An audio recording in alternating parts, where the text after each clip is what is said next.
하나님 오늘도 우리에게 사도행전 16장 말씀을 주심을 감사합니다. 이 말씀을 통하여 우리가 이 세상에 사는 그리스도인들로서 어떤 삶을 살아야 되는지 잘 분별할 수 있도록 도와주시고, 또한 오늘 이 말씀으로 인하여 우리 심령이 새로워지고 회복과 치유가 일어나는 복된 말씀이 되게 하옵소서. 기록된 말씀이 선포됩니다. 오직 계시된 주님의 뜻만이 증거되도록 성령께서 역사하실 줄로 믿고 우리 주 예수 그리스도 이름으로 간절히 기도합니다. 아멘. 할렐루야. 자, 오늘 긴 본문의 말씀 잘 봉독해 주셨습니다. 오늘 본문은 크게 세 가지의 이야기로 되어 있습니다. 바울이 감옥에 갇히게 되는 과정, 그리고 감옥 안에서 일어나는 일, 그리고 감옥에서 풀려나는 일이기 때문에 긴 본문입니다.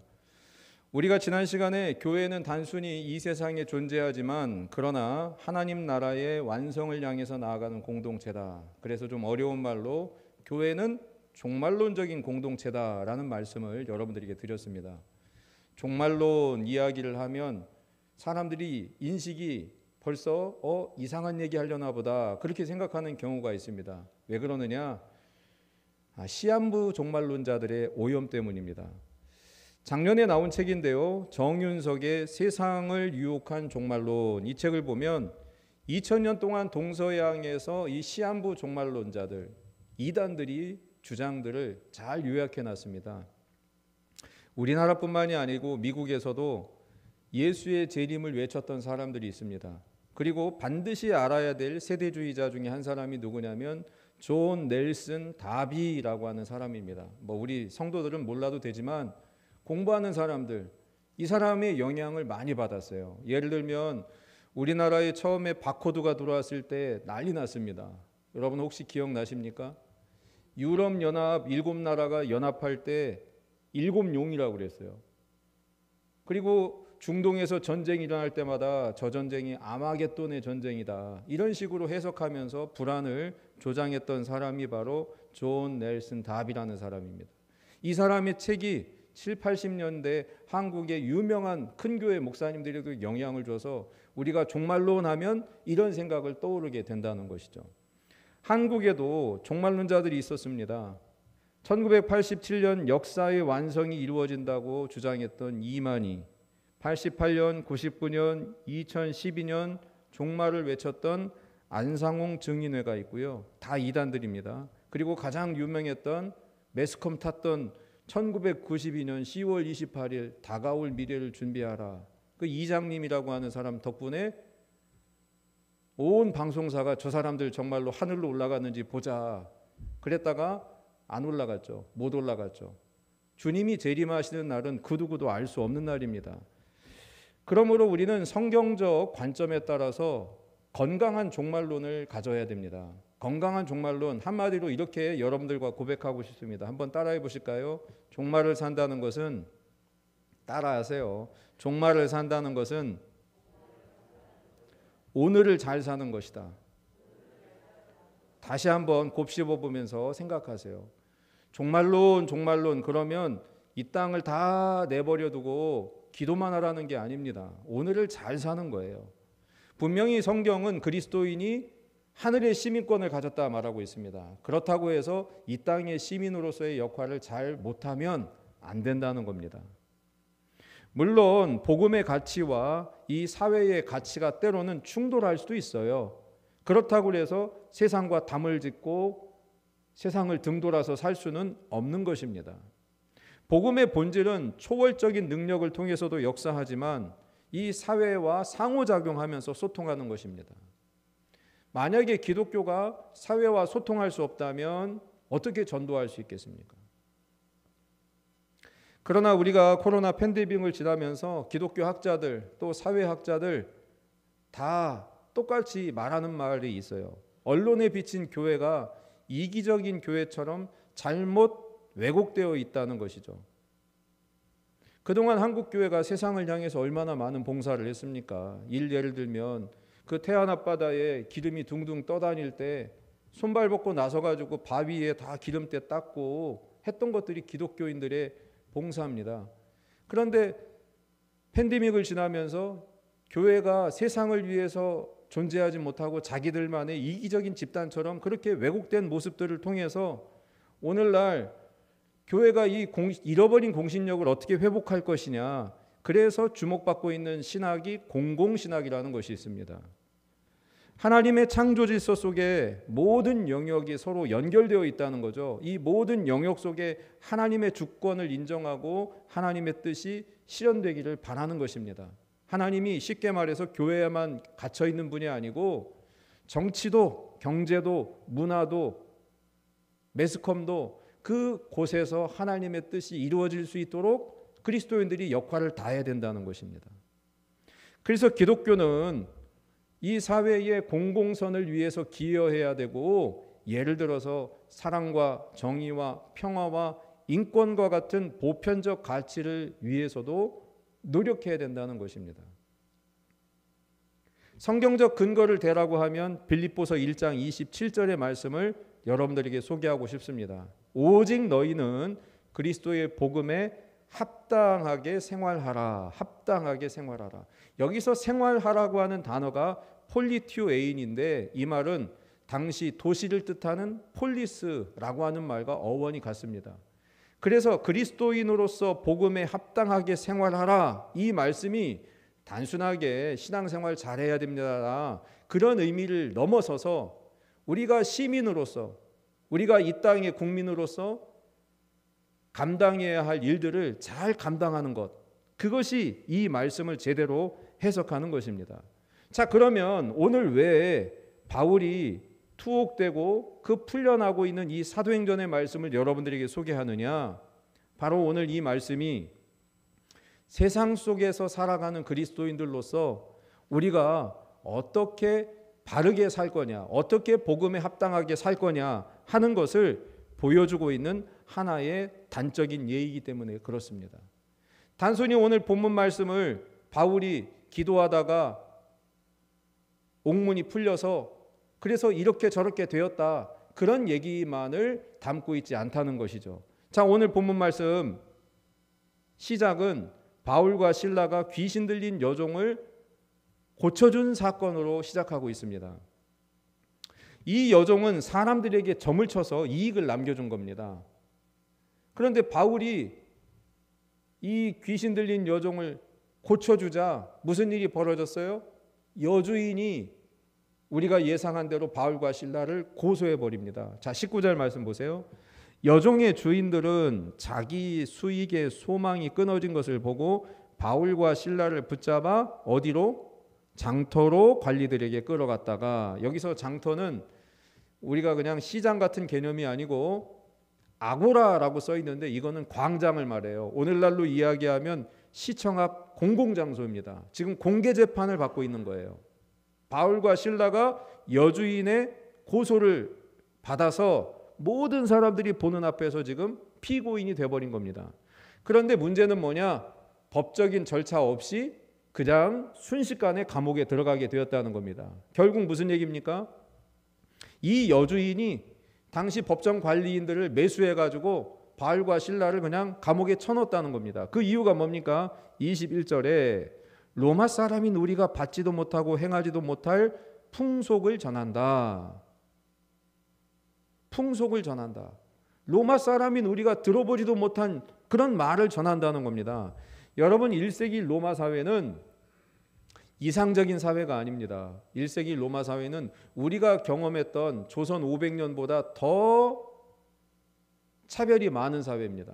남자와 여자, 그저 여자는 사람 취급을 당하지 못했던 그런 부류입니다. 죄송하지만 성경에도 보면 오병이어 기적, 아이와 여자를 빼고 몇 명이더라. 그러니까 사람 숫자에 들어가지 않았어요. 심지어 주인과 종의 관계는 어떻습니까? 종은 그저 부속품이에요. 주인이 하라는 대로 해야 되는 겁니다. 노예잖아요. 근데 오늘 바울이 이 여주인의 귀신 들린 여종을 고쳐준 겁니다. 단순하게 귀신을 내쫓았다는 게 아닙니다. 사실 이 귀신 들린 여종이 바울을 알아보잖아요. 저 사람들 하나님의 사람이다 하고 막 따라다니면서 알아보잖아요. 그런데 왜 고쳐줬어요? 왜 고쳐줬어요? 복음은 그 누구도 사람이 사람에게 예속돼서는 안 된다는 겁니다. 사람이 사람에게 조종당하면 안 된다는 거예요. 사람이 사람에게 돈벌이 수단으로 전락하면 안 된다는 거예요. 이게 복음의 가치입니다. 복음은 인간에 대해서 하나님의 차별 없는 사랑을 증거하고 있습니다. 로마서 3장 22절 곧 예수 그리스도를 믿음으로 말미암아 모든 믿는 자에게 미치는 하나님의 의인이 뭐가 없다? 차별이 없느니라. 차별이 없느니라. 당시 사회는 노예제도를 근간으로 이루어진 경제구조입니다.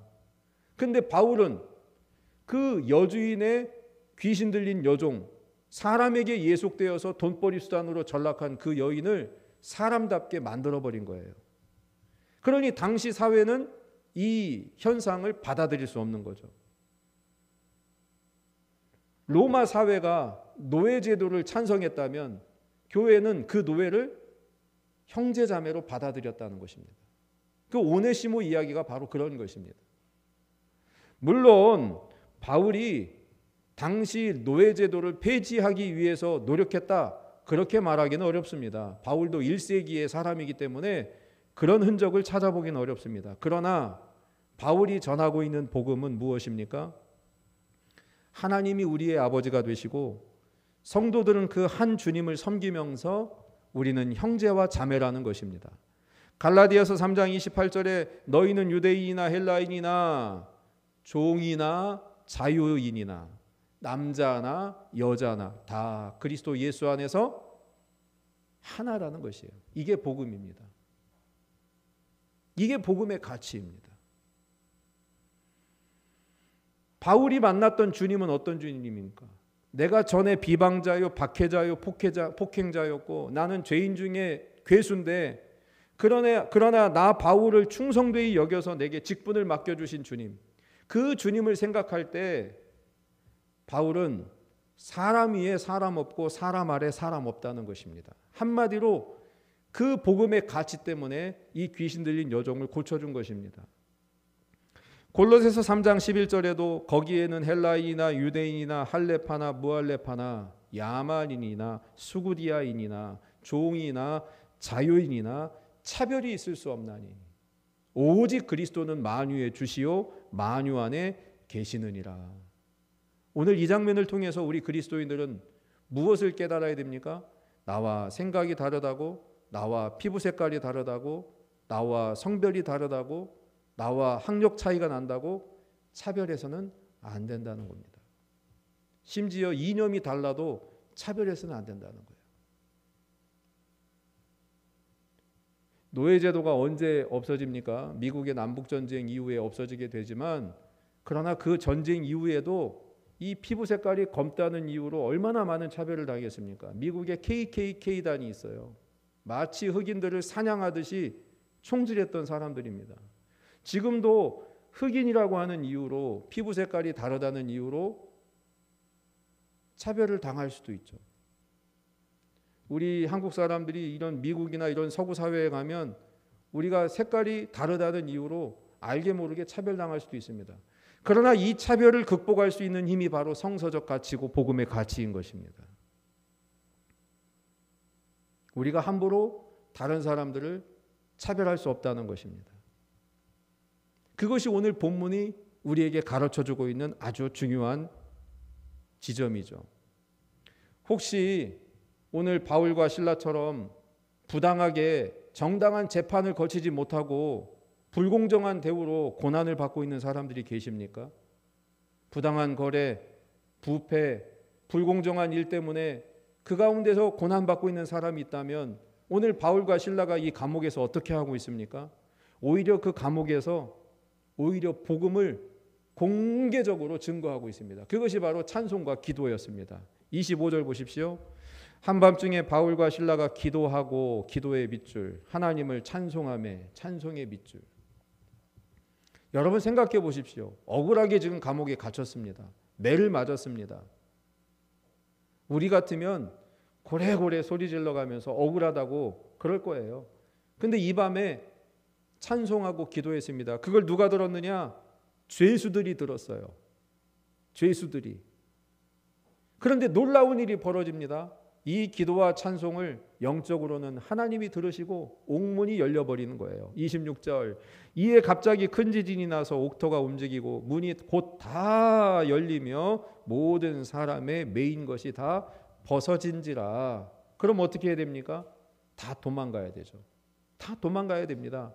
그런데 놀라운 일이 벌어집니다. 도망간 줄 알고 그 감옥을 지켰던 간수가 그 책임감에 못 이겨서 자결하려고 합니다. 그 순간 바울이 말합니다. 네 몸을 상하게 하지 말아라. 우리가 다 여기 있다. 그랬더니 이 간수가 두려워서 그 바울 앞에 엎드립니다. 간수와 죄수의 위치가 바뀐 거예요. 여러분, 왜 바울이 도망가지 않았을까요? 이 간수가 바울 앞에 묻습니다. 제가 어떻게 해야 구원받습니까? 그때 우리가 알고 있는 그 유명한 말씀, 사도행전 16장 31절 다 외우시죠? 다 같이 시작. 주 예수를 믿으라. 그리하면 너와 내 가정이 구원을 받으리라. 이 놀라운 말씀을 증언하게 됩니다. 만약에 옥문이 열려서 바울이 다른 간수들, 죄수들처럼 도망갔다면 이 말씀을 전할 기회도 없었을 뿐더러 이 간수와 그 간수의 가정이 구원받기 어려웠겠죠. 오늘 본문에 등장하는 간수는 국가기관을 상징하는 인물입니다. 쉽게 말하면 공무원이죠. 바울과 실라가 고난 속에서도 공적인 자리에서 하나님을 찬양하며 복음을 증거했습니다. 물론 불공정한 상황이고 부당한 대우를 받고 있었습니다. 그러나 그 순간 그 자리에서 복음을 증거할 기회를 찾았다는 것이죠. 고난 중에서도 하나님을 찬양하는 저와 여러분의 모습을 통해서 그 누군가에게, 이 세상 사람들에게 하나님을 알릴 수 있는 전도지가 될 수 있다는 거예요. 우리가 길에 지나는 사람들에게 전도지 나눠주는 것도 중요하지만 저와 여러분이 고난 속에서, 부당한 상황 속에서도 하나님을 찬양하고 기도하고 그 자리를 지키고 있을 때 하나님이 기회를 주신다는 거예요. 너를 통해서 복음을 전할 기회를 주신다는 거죠. 이 간수가 복음을 통해서 하나님 나라의 백성으로 거듭납니다. 그의 회심은 단순히 개인적인 변화뿐만 아니라 그가 속한 공동체와 사회에 새로운 비전을 주는 놀라운 사건이 된 것입니다. 이 땅에 우리가 시민으로서 그리고 그리스도인으로서 공무를 대할 때 부정한 방법으로 향응을 한다든지, 그래서 나중에 우리가 그리스도인이라는 것이 드러난다면 복음을 증거할 수 있겠습니까? 오히려 가로막혀지겠죠. 자, 이제 그 간밤의 사건을 뒤로하고 날이 밝자 바울을 풀어주게 됩니다. 그냥 나가라는 거예요. 무슨 혐의가 없다는 거죠. 그런데 바울이 순순히 나가지 않습니다. 그제서야 바울은 자신이 로마의 시민권자라고 하는 것을 밝힙니다. 아니, 왜 처음부터 내가 로마 시민권자라고 하는 것을 밝히지 않았을까요? 아니, 정확히 말하면 밝힐 기회도 없었겠죠. 그래서 바울은 오해를 받고 매를 실컷 맞고 부당하게 투옥을 당하고 그 감옥에서 모든 일을 겪은 다음에 이제 나가십시오. 그랬더니 뭐라고 말합니까? 37절 보십시오.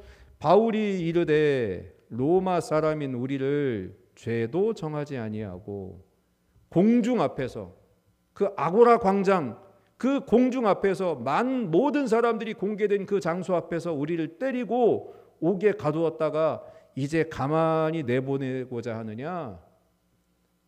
아니라 그들이 친히 와서 우리를 데리고 나가야 하리라. 그냥 나가지 않았다는 겁니다.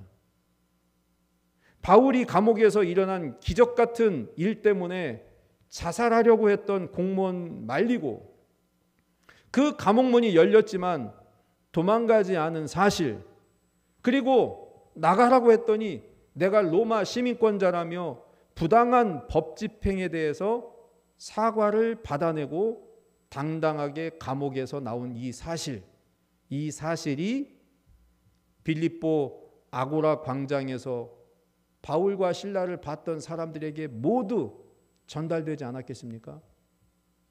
바울이 그제서야 내가 로마 시민권자라며 자신의 권리를 주장하고 있습니다.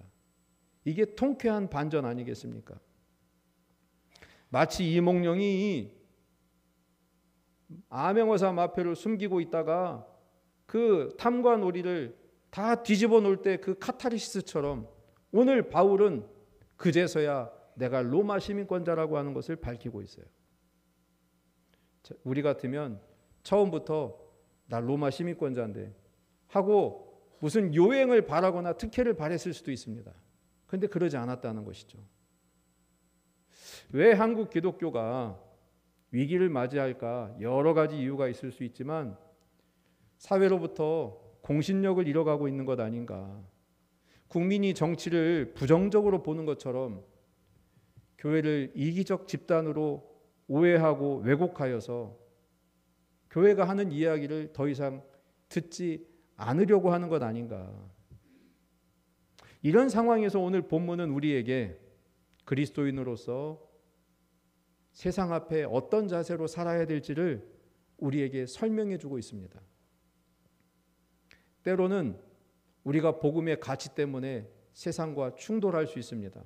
때로는 그 세상으로부터 억울한 오해를 받고 고난을 당할 수 있습니다. 그러나 그 자리에서 우리가 하나님을 찬양하고 기도할 때, 믿음으로 그 과정을 이겨낼 때 오히려 복음을 전할 수 있는 기회가 되더라는 것이죠. 그리고 그 자리에서 믿음을 지키고 있을 때 그리스도인의 권리와 그리스도인으로서 책임을 다할 때 하나님께 영광을 올려드릴 수 있는 그 순간이 오더라는 것이죠. 우리 그리스도인들은 하늘의 시민이자 이 땅의 시민입니다. 이 땅의 시민으로서 책임과 권리를 잘 활용해야 됩니다. 오늘 말씀을 어떻게 적용하면 좋을까요? 여러분, 혹시 마을에 반상회가 있거든 맨날 하는 일이야 그러지 마시고 가끔씩은 기울여 보십시오. 주민자치 모임이 있다면 또 그런데도 관심을 갖고 기도하는 마음으로 참여도 해보십시오. 또 이제 다가오는 선거일, 그 사람이 그 사람 아니야? 그렇다 할지라도 차선이라도 우리 시민으로서 우리가 우리의 몫을 다해야 됩니다. 그것이 오늘 우리 본문이 오늘 우리에게 가르쳐주고 있는 대목인 것이죠. 때로는 불이한 시스템과 부당한 대우를 받고 있을 때 그 자리를 지키고 차분한 권리를 행사할 때까지 그 자리를 인내할 수 있는 그 믿음, 저와 여러분들이 가져야 될 것입니다. 신앙은 사회적 책임과 시민의 의무를 다할 때 더욱 빛이 나는 것입니다. 우리가 종말을 내다보고 산다고 해서 오늘을 무가치하게 가볍게 여기지 마시고 오늘을 잘 살아가는 저와 여러분 되기를 소망합니다. 때로는 부정의에 맞서 고난 중에서도 찬송과 기도하면서 하나님의 정의와 공의가 세워져 나갈 수 있도록 우리 모두 그리스도인의 사명을 잘 감당하는 저와 여러분 되기를 소망합니다. 그리스도의 복음에 합당하게 살아갈 때 하나님이 저와 여러분을 통하여 영광 받으실 것입니다. 기도하시겠습니다.